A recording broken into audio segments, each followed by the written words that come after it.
All right. Welcome back to another episode of Out of the Blank podcast. It's a man who's tested the spiritual bounds with psychedelic enhancements. Is that a good intro for you, or do you want something better? I can think Yeah, of go something. for it. Yeah. No, that's cool. Are we're on. Yeah. Yeah. I just don't know Yeah. how Okay. it's so weird sometimes. Like it's your second time on, or technically third, but we'll say second. It's just I don't know. It's always weird when you're trying to strike up a conversation. You say, "Hey, how's it going?" Or let's do it this way. How are you doing today, Sebastian? I'm doing very well, Rob. How are you doing? It's like sunny and also raining really hard at the same time with thunder. So I'm like, is this Is the it? end? So Okay. Cool. No, here it's just hot, but nice, sunny. Yeah, no rain. So no end in sight on this side of the pond. this morning I had to like take a minute to myself because like it was thundering and lightning out, but there was no rain or anything coming down. It was just like heat lightning.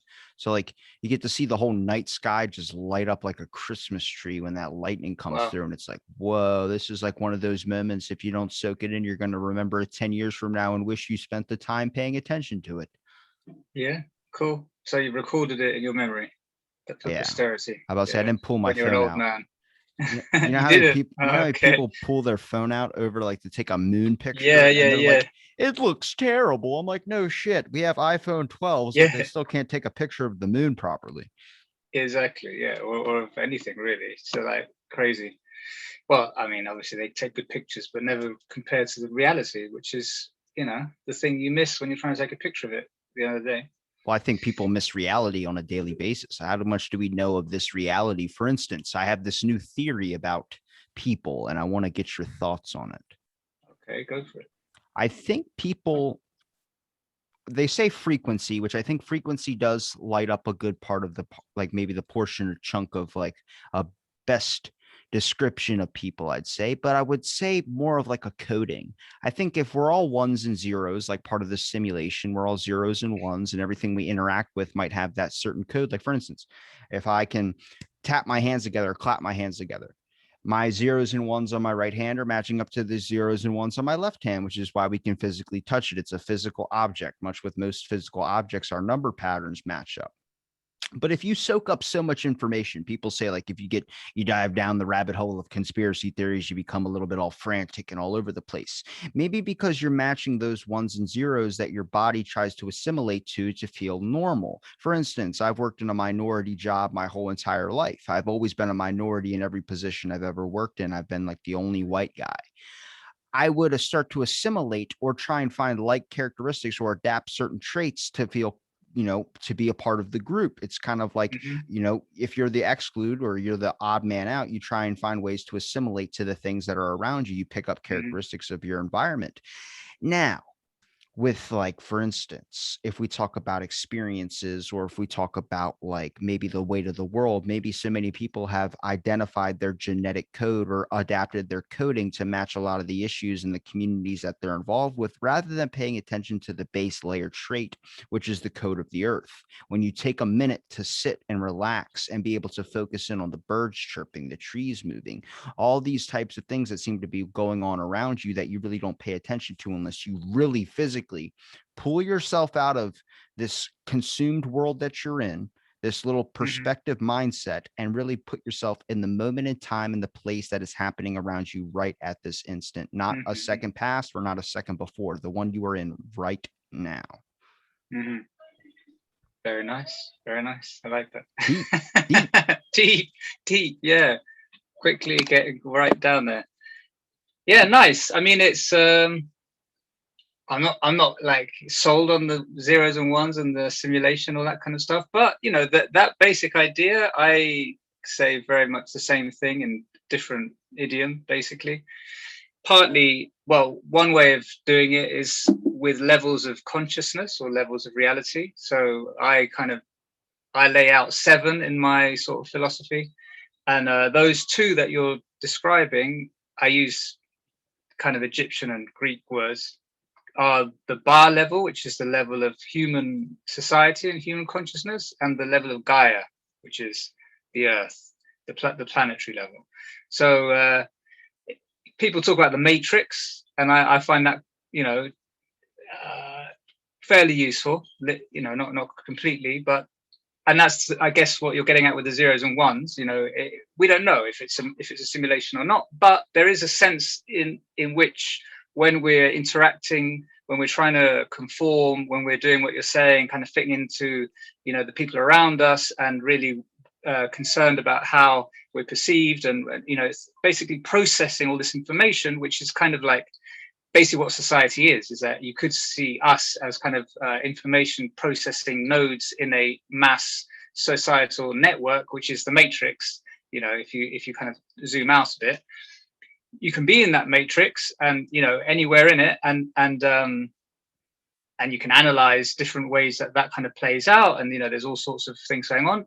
And you can also step out of the matrix, and when you step out of it, you step into something else, and that something else generally tends to be this larger identification with these basic realities, as you say, of the world around you. So it does feel like people like commonly describe this feeling of waking up, or just even feeling peaceful, or just like calm, and like no, with a empty mind, where you can really see what's in front of you. You can see the trees, you can hear the birds, as you say, and suddenly you're kind of in another, it feels like another dimension. It feels like another state of consciousness. And I think in a sense it is, and that moves, or is a glimpse in a way, towards deeper, more established mystical states, mystical consciousness, and so mystical experiences are kind of like the far end of that kind of experience which you're describing. Is that fair enough? I think it's so easy to understand what reality truly is, but I think the only way that our brains want to soak it up is if with a drastic or some type of unrealistic expectation that we take at base value. My biggest example could probably be religion, for instance. Every single story being told when Moses parted the seas, I don't think it was like that. I think it's a bigger interpretation for a simpler meaning, much as like trying to find yourself in a crowd or a bunch of noise, something as simple as that. That was the loudest card honk I have ever heard in my entire life. You must be right on street level. From me? Yeah, I just heard a car honk. Oh, okay, I didn't even catch that. You're obviously more awake than I am. Scared the crap out of me. Well, it's just interesting because I think someone, a pagan witch named Carolyn, had told me that like witches on a broomstick, people look at that like as witches, when really it might be a form of astral projection that's trying to be descriptive. And it's like, that's 100%. When you're talking to a kid, you don't tell a child, hey, there's this, the gifts that we give you, it's your parents. On Christmas Day, we give you gifts. No, instead you create this fantasy story about a man that comes through the chimneys, kisses you on the forehead, and then wow, that comes off really scary if you really examine Christmas.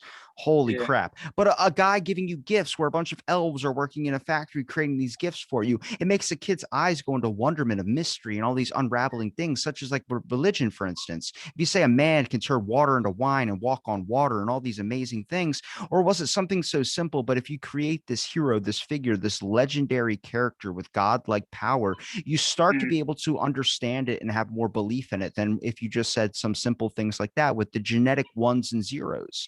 I think to understand the earth, it's at a base value that we can all naturally understand, but every single problem in your life, everything you've ever experienced, anything that goes up into your head down to the very niche thought is a one that's added where it's not supposed to be. And to sadly understand the balance of the world, or this hum, this rhythm, this frequency that the earth of the universe is on, you have to remove every single one and zero that's been added from day one when you first came out of the womb. And I look at that like, is that the balance? Is this all this meditation, all these psychedelics that can really bring you back to base level? Can it also show you all the ones and zeros, all the problems in your life that truly take you out of what the meaning of life is supposed to be, which is understanding where you are in the time and place that you're experiencing at this moment?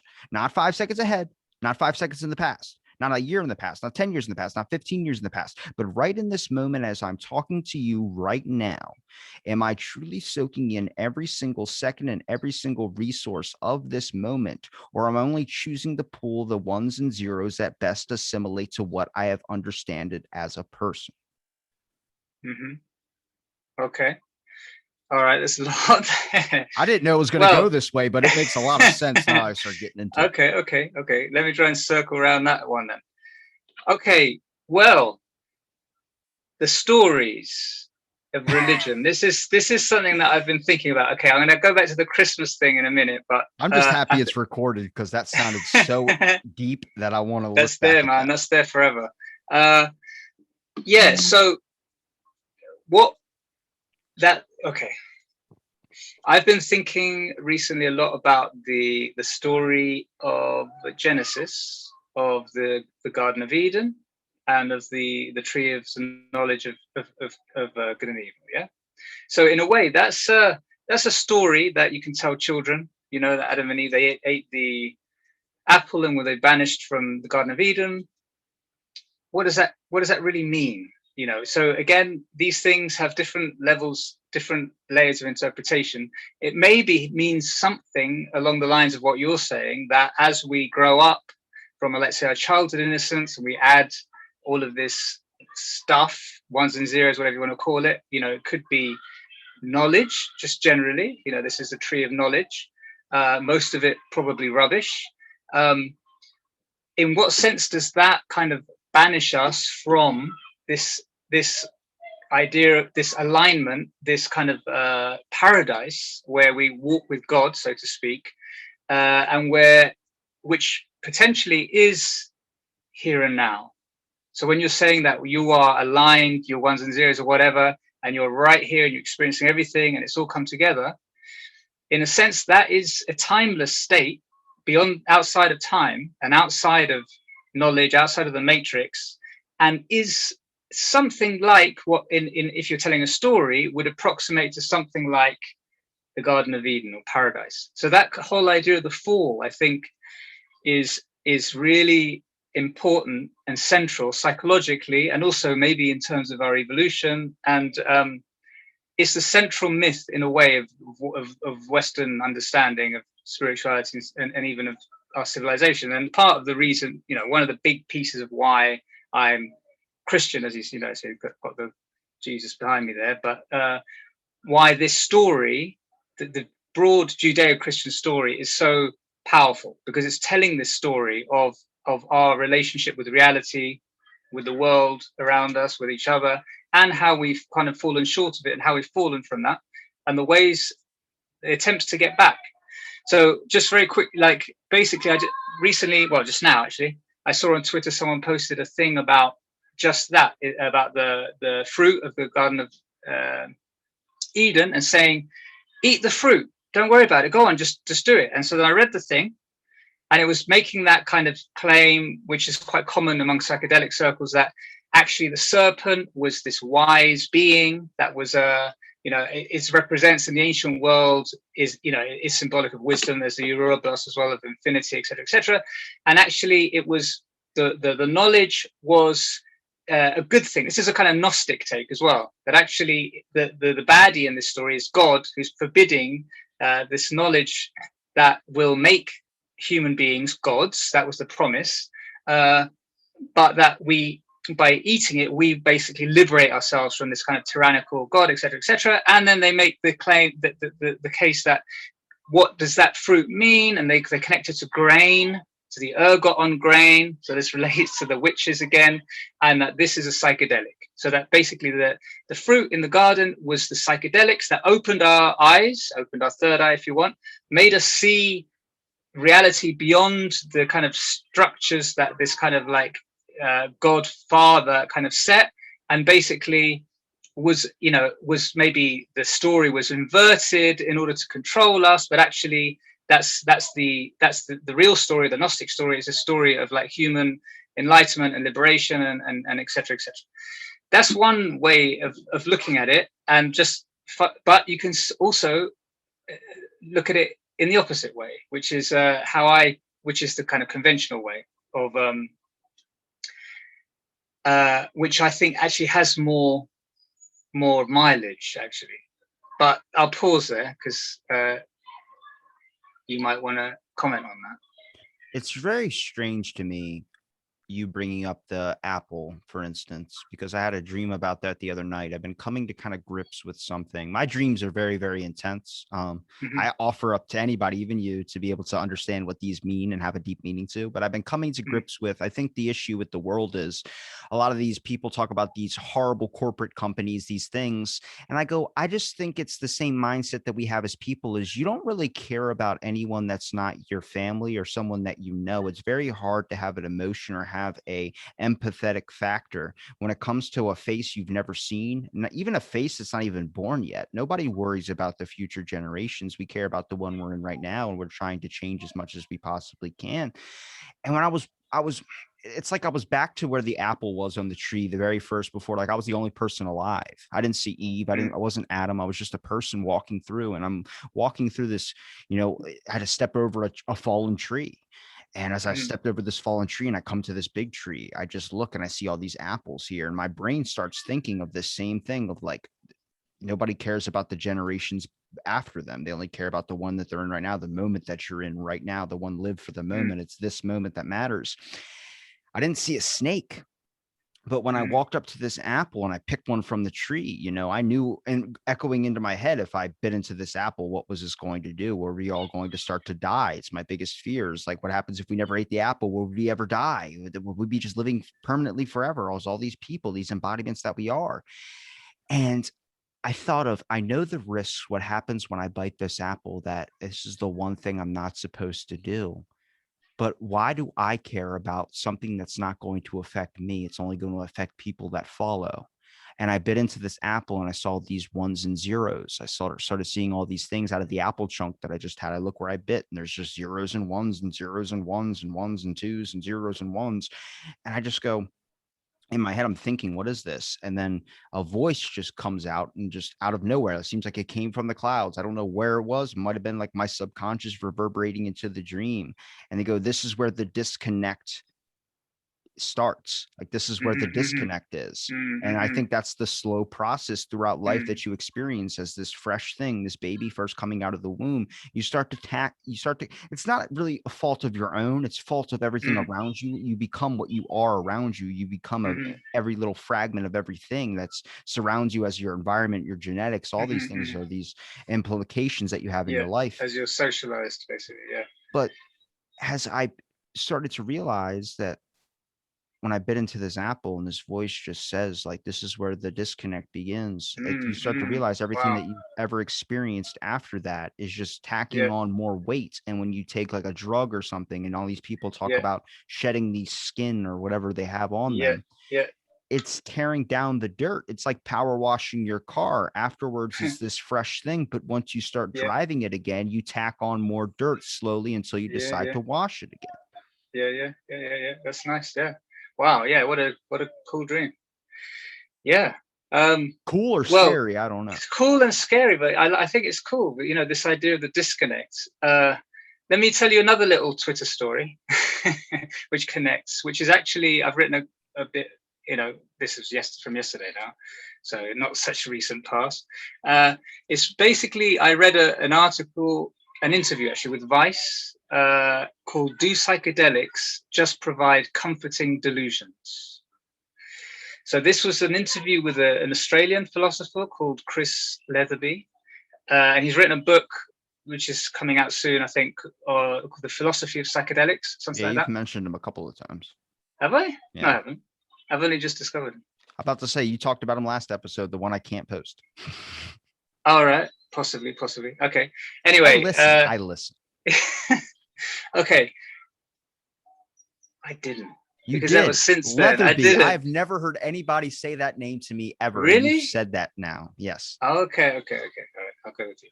Anyway, basically, I found it fascinating because he was starting from this assumption that, okay, and it was, I think Michael Pollan had asked this question as well. It seems that a lot of the therapeutic benefit that people get from taking psychedelics. Often the trials and the research is done on people with severe depression, anxiety, end of life anxiety, all this kind of stuff, or addiction. That they found that there's a very, very strong correlation in terms of their positive outcomes and them kind of like getting over their mental issues with mystical experiences. So that those that have the mystical experience on the psychedelic tends to do much better afterwards in terms of getting, overcoming their issues. And so they've got all these different scales that they can basically judge the levels of these mystical experiences, et cetera, like psychological survey type questionnaires. And so that has kind of been in the mix since right at the beginning, since the 50s, even when they were doing the Marshall Chapel experience, etc. So a lot of people they took that kind of as read, even though it was like a mystery. Why is that? But they found that there's a correlation between these mystical experiences, which kind of mean things about like feeling connected, basically the sense of unity, the sense of a higher power, etc., with psychological insights into your own conditions, and then behavioral changes after that. So what they're doing is they're saying, okay, are those mystical experiences real, or are they just comforting delusions? In that maybe because from a like materialist naturalist point of view, all of that is just mumbo jumbo. All of that is just what I mean, spiritual nonsense. But it somehow helps people. So if it helps people, does it even matter? Maybe you can like go along with their delusions, but from a naturalistic point of view, it's like, so that's one question.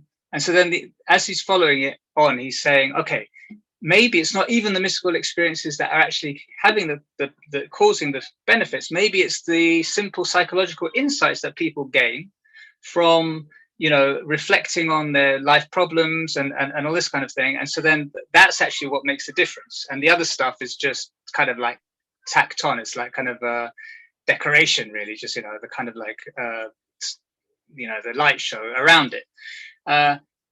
So if we could get rid of the mystical stuff and just stick with the psychological insights, that would be better, and then we could control it better, etc., etc.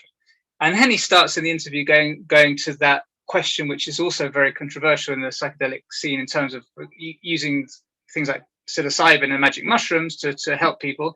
Can we extract the active ingredient that actually affects the brain and makes neurological changes in the brain as a drug without any of the psychotropic, the psychedelic, the psychomimetic experiential effects at all? So you don't have any experience, whether it's mystical or psychological, but it still makes you better.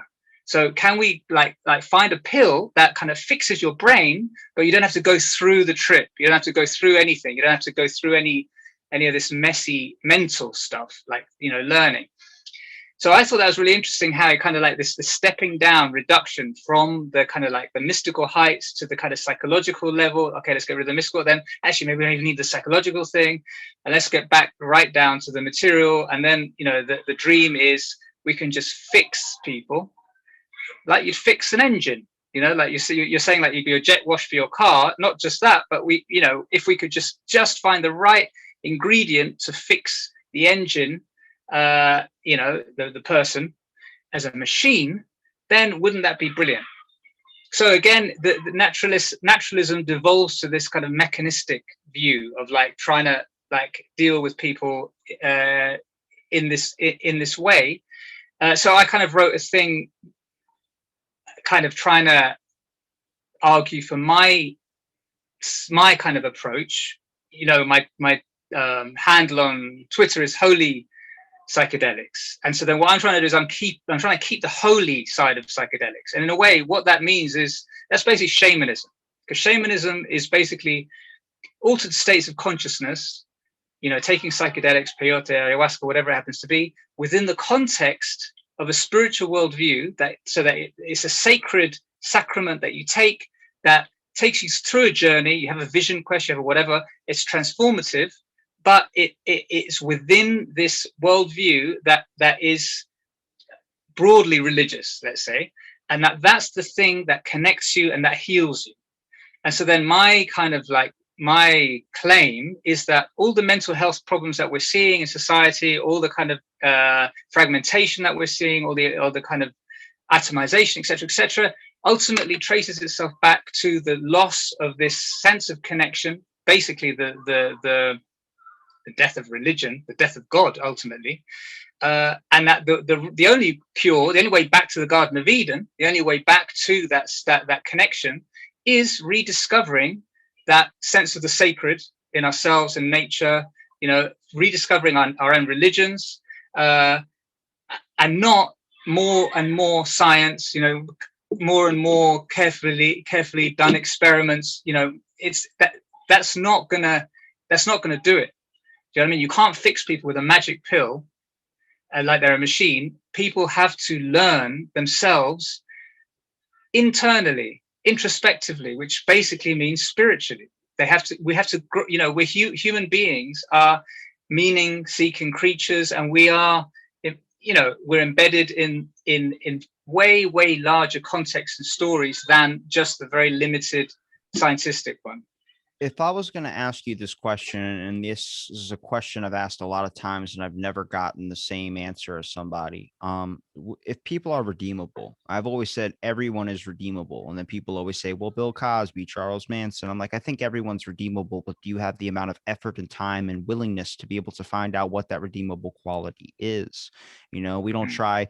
What I had an idea of is, psychedelics for convicts. You give convicts psychedelics, trying to find like something so scary it wakes you up. But I think if there is a higher power people talk about, then wouldn't the smartest option be to let you be a child, this inconceivable, any idea? If you tell a child to do something, kid's probably going to do exactly what you told them not to do, is probably going to do the opposite of what you told them to do.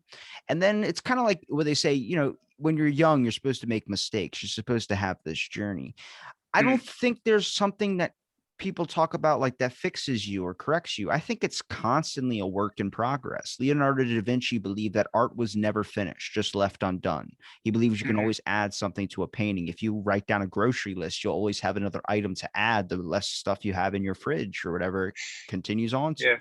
I look at I think when people take psychedelics just to make sure that they're still on the right path is what they talk about using. I think there's constantly a correction that you need to be doing. I think the reason why you take something like that and you get so far off the path, and it's like kind of realizing all the mistakes you've ever made, is like you're supposed to understand that's what's going to happen. Why would you're not, when you're doing something bad and you do it for a long period of time, you get used to it to where you don't consider it bad anymore. If you eat like crap your whole entire life, and then by the time you're 30, you realize, oh my God, I'm way out of shape. You don't notice those small changes. You just notice what happens after that drastic time when you choose to pay attention to it.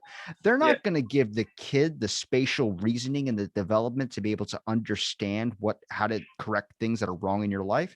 This is the time to make mistakes. And then when you get to an older point, you take that path of psychedelics and you realize how much gunk is left onto your soul that you're trying to correct. There's a point to that. The farther you go, and back in history to the beginning of when the automobile was first made, the harder it is going to be to restore it. A 1990 restoration is going to be different from a 1960 something. It's going to be a lot harder to find the parts. It's going to be a lot harder to be able to turn it into this clean new thing. But once you hit the road again, you're going to start tacking on some dirt and tacking on some miles. That's kind of like this whole journey, this spiritual thing. People talk about the universe. If you ask my honest opinion about, everyone says like, God is earth. God is everything. God is all around us. I don't know if I necessarily believe that. I think necessarily, in my feeling of my thoughts right now, I think the earth is an energy force just like us. And the amount of energy we give off, it receives, and the energy receives back into us. It's like a compatible thing. We're two parts of the same spirit. I put up a tweet about socks, for instance. I said, I wonder what my other sock thinks when I lose its relationship, its lover, its one connective person. I lose it. Then what? I toss the other one out. Does it ever go through depression? It's a bit of a joke, but you can turn it into something serious. When you look at it, I think we all come in pairs, not as people. I think we're connected to something. The human race is connected to its environment or the things around it, which is this earth that we live on. It's our home. We call it our home, but people bring it to a bigger realization of God, which I think is important because it gives you more respect for what you're living on. But I think if we consider God the earth, it's like scratching at a giant toe. You're just scratching at the toe. Where's the rest of it? There's a lot more. I think it's this whole fabrication of this galaxy and universe we in is something more magical. That's a more Exactly. omnipotent being in my mind, rather than just labeling it down to just Earth, not Mars, Yeah, just Earth. yeah, exactly. Okay.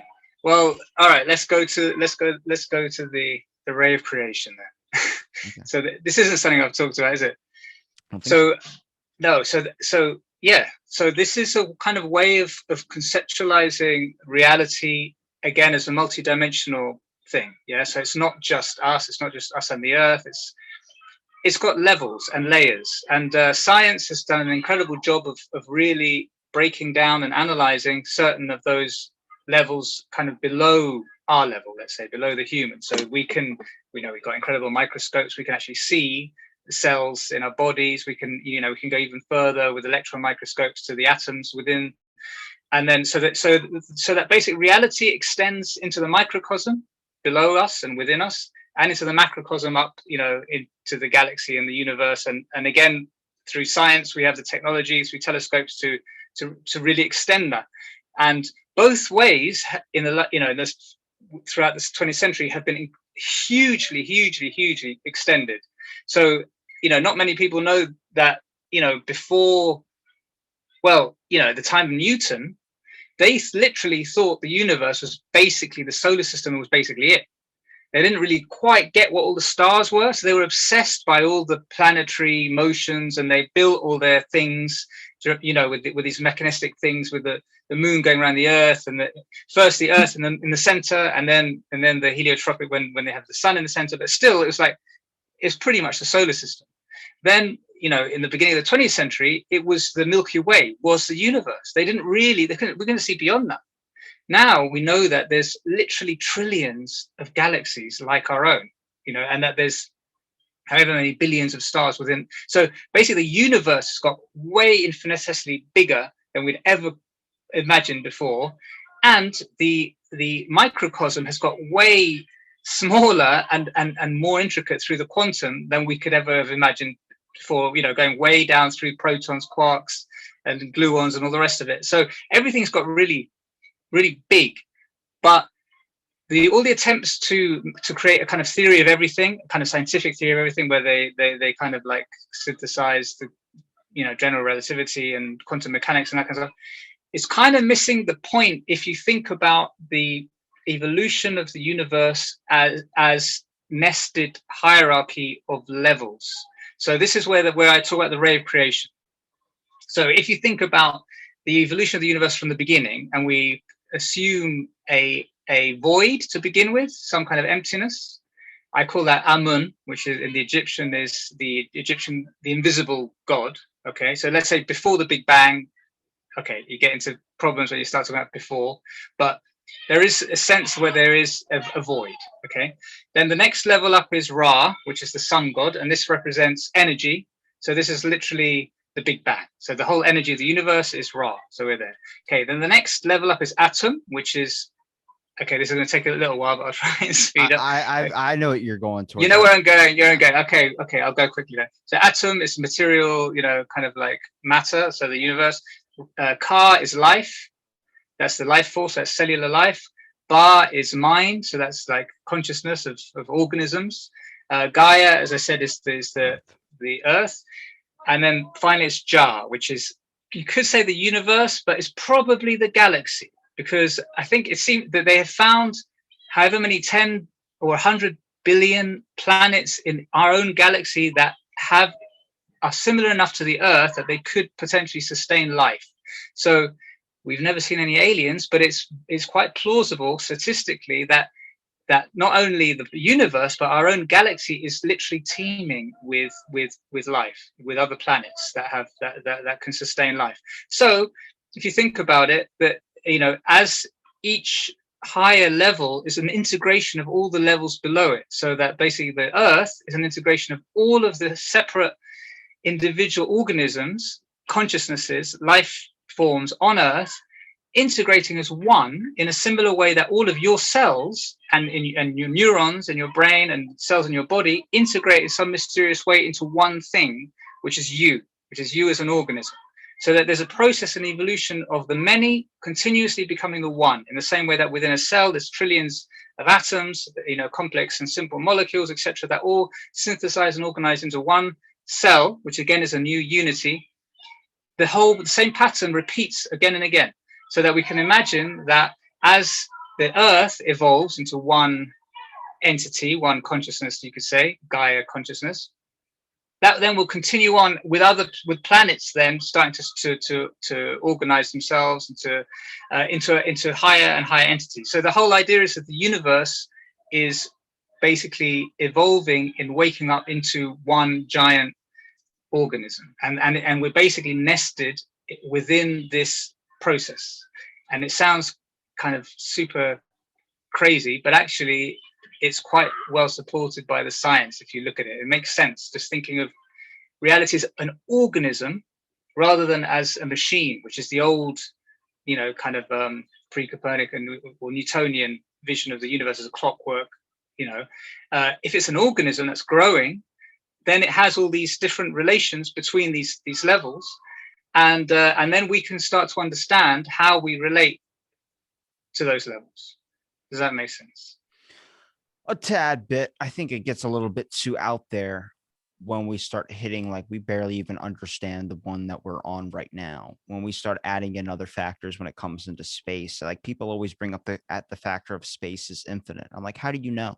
How do you know if space is infinite? We've never reached an ending. Yeah, but how far have we really gone? We haven't gone super far. It's like saying the world ends after my street, but I can never leave my driveway.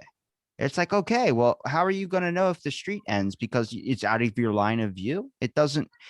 There's so much about it where I look at it like, I think a lot of stuff, you're never going to change anybody's mind, and that's not the point of this. I think the whole point of this is trying to understand what is your best representation in your own mind to be able to live on this planet without any unbearable guilt or any unbearable torn soul fragments to it.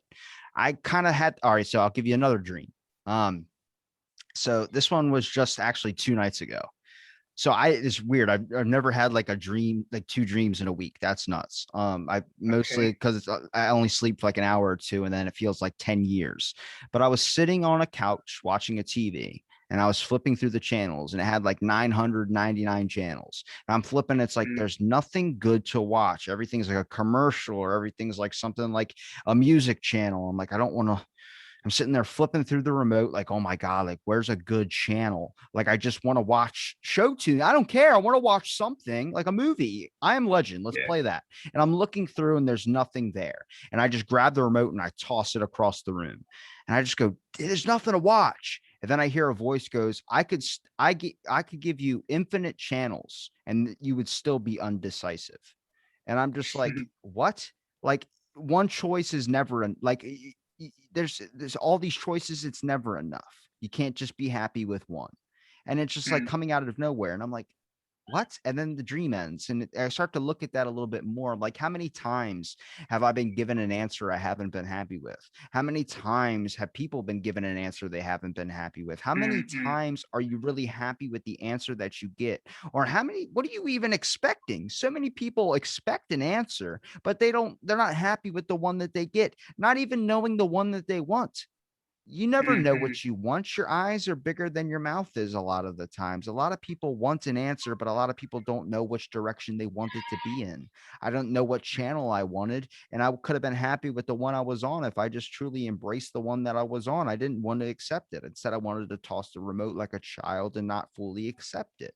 You know, it's crazy. I need to start writing these down, but some of them leave me the next day where I'm like thinking about it, like, what the fuck did that mean? Like Jesus, I met him at a Taco Bell. I was like, what the fuck does that have to? And everything was just like this deeper quote. And I'm not a religious person in the slightest, but I'm willing Mm, to understand it as much as the next person. I think everyone comes to the same conclusion in a multitude of mm, factors. mm, mm, But with all these religions that talk around the same premise, that have like the same notes of something, each one has the same note of something in it, a higher being or a higher mm, beings. There's mm, always something that correlates a small piece to the same exact puzzle, where I look at it like, man, it seems like we've just scratched a surface and we're not even getting down to the core layer, because we're so willing to separate into our own groups and our own sides rather than come to the conclusion that there might be a piece of everything involved into the mix. When you look at the mm, Last Supper, you can sit there and be like, oh yeah, Jesus was involved in that. Oh yeah, this person was involved in that. Well, there was more than one person that was involved into it. So why would there be more than one answer to something when you could look at the multitude of reasons why there could be more? And people say, well, it doesn't fit the one that I have, or this is not the one that mm, I know. mm, It's like, okay, well, mm, we all have different paths in life. You have different shoes than I have a size 13 shoe. Do you have a size 13 shoe? mm, mm. It, I do not. I do not. you I hit do this not have a size 13 shoe. you hit this level where it's like, why do we want to blanket and make everyone think that we think, rather than just understand that the way you think is the way you've adapted and you've survived? It's the ones and zeros that have constructed you to who you Yeah. are, rather than Okay. accept. Let, Yeah. yeah. Yeah. All right. But okay. There's also the social element, in which we're not just individuals, but obviously we the reality that we see and that we exist in depends on these things that we've learned. What's that funny? I heard that little kid scream. That was a long scream. There's a school here, and they're crazy. They're crazy. They're learning. When it's playtime, they're learning by screaming, which is brilliant. No, yeah, it's great. It's like scream therapy. You ever scream out Yeah, your problem? exactly. No, but it's true. They have a great time, but it's kind of annoying for us. Anyway, uh, what were we saying? You were talking Oh about. yeah, the social thing. Yeah. Okay, so another interesting thing, that following up on the thing about psychedelics provides comforting delusions, I posted my response to that, and then someone replied and tweeted, I quote, "I had a mystical experience, but still re-emerged as a naturalist, because what else is happening but the drug beautifully interacting with my brain." I thought he was going to tell you to fuck off. I'm sorry. I was 100% expecting some dick response. No. It's basically saying that, okay, this was amazing, beautiful experience, mystical experience, but when I came back, it was like, okay, that was great, but what was it but a drug? It was just a drug beautifully interacting with my brain. So I'm still a naturalist. Okay. So Well, yeah. why would we sit there and question what that person has experienced? So I'm not questioning it. I'm just saying that that's her conclusion. Yeah, that's her conclusion. That and so then I kind of got back and said, well, yeah, that's a very common problem, that people come back and then just say, oh, it was just a drug. And then she said, I don't see that as a problem. And I was like, well, fair enough. Okay, so it's not a problem. Um, but going back to the story, in my response, I started thinking again about the Garden of Eden. And so it's not a problem if you don't mind not being in paradise. Yeah, if you don't mind being in the Garden of Eden, because what you could, again, this is the more traditional view of what that apple is in the garden, because the story I told before, the Gnostic story, is that you should eat the apple because the apple will open your eyes, and that's what we need to evolve. But there is a sense, for example, when she was in the mystical experience on the psychedelic, she was super high. I've no idea what the details were, but it was probably kind of blissful love and connection and la la la la la. I don't know if she had any theistic God stuff going on or just whatever. You could say that in that state she was connected. It was all one. It was all great. It was all beautiful. She was kind of in a state of blessedness, of bliss, of, she was in the garden, let's say, and then, like Eve, in a way, she ate the apple of knowledge. And what was that? It's just a simple thought. It's just a drug. And then once it wears off, it's gone, and it's gone. And then you're back in the hard reality, as they describe it in Genesis, hard labor. Ultimately, you till the soil, you with the sweat of your brow, and the woman has to kind of give birth, and everything is really hard, and in a sense, it's kind of like dry and hard. It hasn't got that juicy, blissful, spiritual, connected, wonderment. That maybe has some innocence of childhood, etc., etc. So in a way, there's a fall that happens when you come down from that drug. You've had a glimpse of paradise. You've had a glimpse of, because a mystical experience is just a temporary glimpse of a mystical state. So a state is when you're in that condition all the time. So, whatever the tradition, religious tradition, Buddhist or Hindu or whatever, the saints and the mystics, they talk about a state of enlightenment where you are like that pretty much all the time and sober. You don't have to take the drugs, but this is, so in a way, the way I see it is that the psychedelic is a tool that can give you that glimpse. It's a window into a state of being that is possible for human beings, which is a state of harmony and integration and connection and all the rest of it, which we don't normally live in. But the mystery is that not everyone kind of really longs for that. So some people, when they come back from that experience, that mystical experience, they're like, I want that. What do I do to get that? Well, I can't just keep taking drugs because I'll end up like a junkie. So I have to find like sensible, real ways to do that in the world sober, so that I can approximate to that state as much as possible. So what can I do? I can do yoga, maybe I can do meditation, I can do all these things, I can train myself. And I know what I'm heading for because I have a goal, because I've seen it. So I've had the vision, I've had the beatific vision. Now I need to do the work to get there. And not everyone wants to do that. And that's kind of the mystery. Why is it that some people like that's a calling that calls them, and for some people it's just not, and they're just like happy to, well, that was kind of cool, kind of weird, but this is reality, and I'm happy with this, ultimately with this worldview. I think that partly going back to that thing of naturalism, and that often it's what our opinions and our beliefs about the world can even trump our own well-being, or even our own benefit, because we kind of get more attached to, let's say, the tribe that we identify with than so for example, if you really identify with atheism, and all your friends are atheists, and you've always had this view, then that the religious people are the enemy in a way, or at least they're the outsiders. They're they're not us. Do you know what I mean? It's that us and them thing, and that mentality is so powerful that can be enough to block you from any further progress. And that also is part of the knowledge of good and evil, that eating the apple is this dividing between good and evil, what is in, what is out, what is us, what is them, of this duality of splitting people up, of dividing people up. And I think this is exactly what we're seeing with the whole culture war, etc., and with how the culture is becoming more and more fragmented as people get more and more tribal, is this lack of this sense of unity that kind of can contain it all, and just passing everything up and cutting everything up into.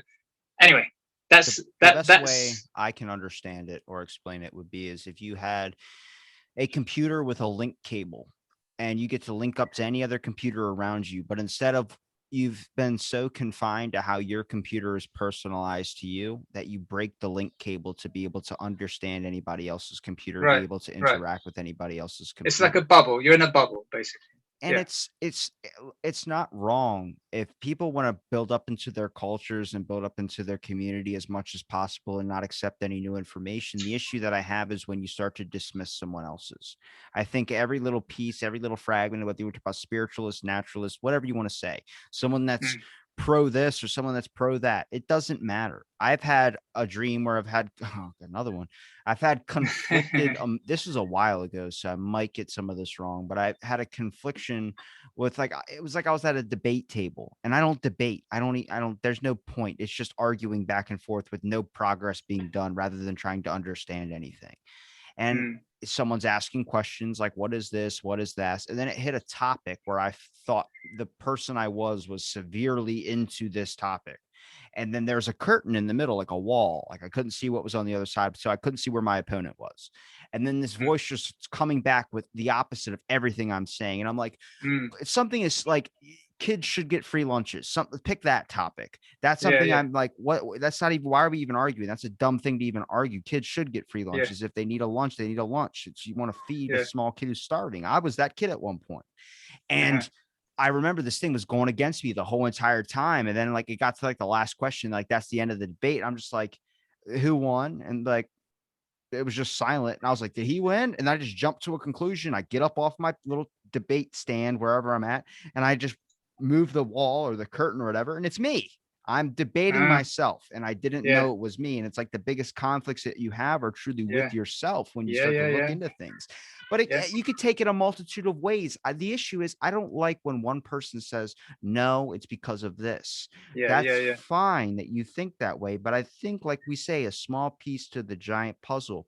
I think everyone's right in this sense that we're all discovering something that best rationalizes and personalizes to what our beliefs are in. And I would never discern anybody from having one. I agree. I mean, that reminds me of a couple of times I had these experiences on very high dose psychedelics, which is about the nature of duality itself. So it's like a yin yang. So ultimately, any position you take, there's always the opposite, and you can always argue the opposite. And actually, as you start digging deep into one, so the black dot in the white bit or the opposite, you end up in the other side, and it keeps going around. So things like the liberalism, conservatism, or the naturalism with the spiritual view, both are true, as you say, but there's some higher kind of unity beyond that you can kind of like see how the two sides are the same thing.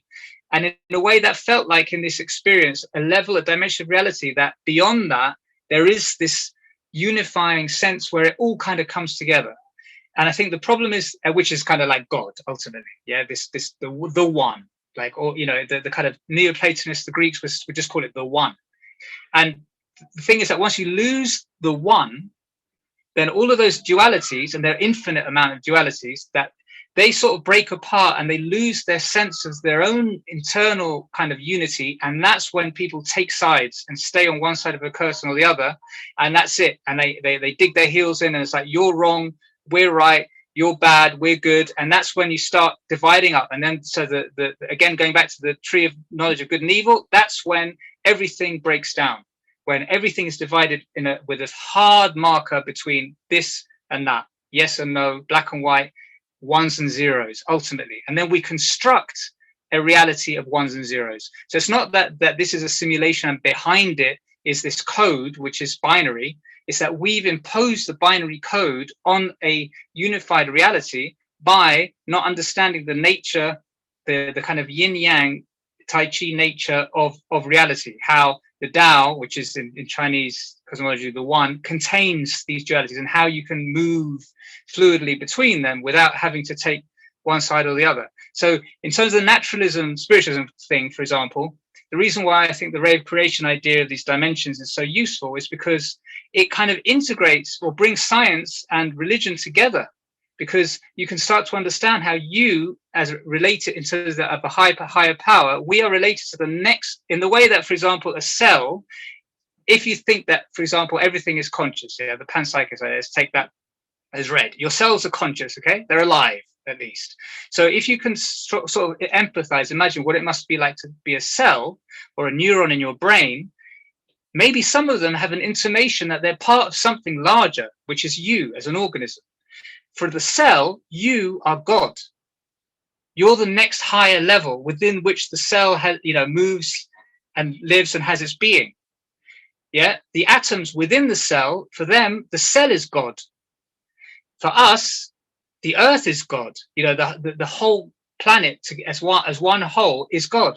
For the earth, and on it goes. So in a way, the idea of God can be integrated with the idea of science as we can see it unfolding in these levels, these dimensions of through evolution.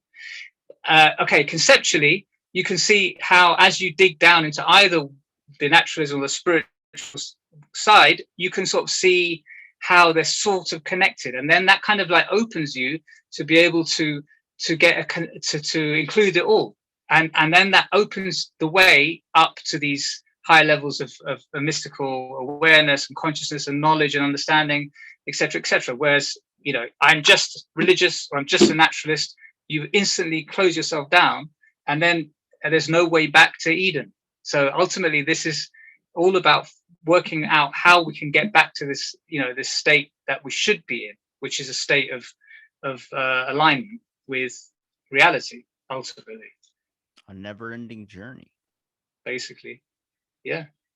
This is a lot better than the last one we did. I reckon, yeah. Feel better about it? I'm glad you agree. I feel better about that, yeah. Deeper one. Less politics. Yeah. I'm gonna have to write some of that stuff I said down too in this episode. Some good cookie pad good information stuff. in there. And some great dreams as well. Yeah. I think it's very important to just understand that knowledge is this vast flow of information, and you can consume as much as you think that is all of it, but there's always more to consume. I think the issue is that when you consume, and like, for instance, I've talked to so many people, I've gotten so many experiences in my head where I was like, fuck it, I don't need any more new people. I can just talk to past guests, or I could do this. And the way I was thinking of it was like, I've consumed all that there is for me to be able to learn, all that I can handle at this moment, all this vessel or this person I am. And I'm like, no, it can go farther. But also at the same time, there's deeper discussions to be had below the surface of those conversations I had before it. This whole new season is just returning guests, and it's going to be some new ones sprinkled in, sure. But it's also a factor of availability, comfortability. I mean, you've been on before, so you know who I am. You know, I'm not like this guy that's like, let me tell you this or this or that. No, it's easier. It's a deeper discussion. It's a longer discussion. It goes into a better understanding of a more of a community vibe, because the tension was broken after the first episode. And I think that's like with anything. We never let our discussions boil down more than a heated argument after the first 10 or 15 minutes, you know, somebody, or we never let it go past that first layer. It's constantly evolving. It's constantly getting deeper. It's constantly a better understanding of what it is, of who we are as people as well, too. And our ideas will change. Our minds will morph. I think that's so important for people to understand when they consider disclaiming somebody or saying this person doesn't know anything, or just running off with the first conclusion. I say it's much deeper than that. Their understanding is how they've developed here. Now let them take you through a walkway or a path or a timeline of what happened and how the events that they have understood, what they understand now, have occurred in their life. You know, I'll never be able to understand your full history. You'll never be able to understand mine, but it's not for lack of trying. You know, it's something important that we should do as people. We are inherently supposed to work together. We are born on, nothing would bring us into existence and then have us all sit here just to watch this fight. It would be something that we work together, but the way we've built up our different mindsets and ideals and trying to disclose others has put us into this back and forth tirade and fighting. I think it's a lot deeper than that when you can create a bigger thing that is much more like the reason I use those zeros and ones. It's the best representation for people that don't really have a spirituality background or a spiritual understanding. It's an easier way for people that want to hear the science and want to hear the knowledge behind, but it's the same correlation to be able. It's like trying to explain God to a cow. A cow's not going to fucking understand it. You're not going to understand what's the deeper understanding of the universe or omnificent energy when it comes to zeros and ones is the best representation you can have, because how can you explain a flow of time, explain a flow of life force? But how could you describe it? Describe it as this white little magical dust that lives inside of a it sounds nuts. So you got to try and find a way that you can meet a common ground with a lot of things too. It's not necessarily that the person is wrong. It's necessarily of trying to understand how that person thinks and being able to find easier ways to communicate those. Yeah, for sure. Yeah. Very good. Yeah. Like that. Definitely. Very nice. Yeah. Where can people find you, Sebastian? So yeah, my website, www.pachananda.com. Why don't you just say World Wide Web?